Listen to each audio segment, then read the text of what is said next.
અને હવે આગળ વાત કરીએ તો એક તરફ સરકાર કહે છે કે ખાતરનો પૂરતો જથ્થો છે, પરંતુ બીજી બાજુ સ્થિતિ કંઈક અલગ જોવા મળી રહી છે। બગસરામાં ડીએપી ખાતર લેવા માટે લાંબી લાઈનો ખેડૂતો લગાવીને ઉભા છે।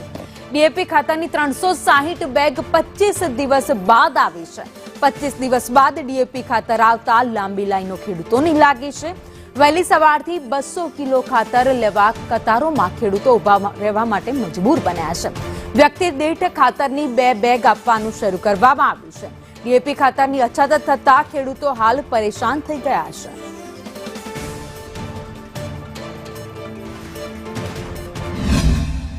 તાલુકા ખેડૂત અગ્રણી આજે 25 દિવસે ડીએપી ની ગાડી આવી છે અને લોકોની લાઈનમાં ઊભા છે, 2 બેગ આપે છે। તો સરકારશ્રીને અમારી વિનંતી છે કે શાળુ પાક ખેડૂતોને વાવેતર કરવું છે તો સમયસર ડીએપી આપે એવી વિનંતી સરકારશ્રીને અમે કરીએ છીએ।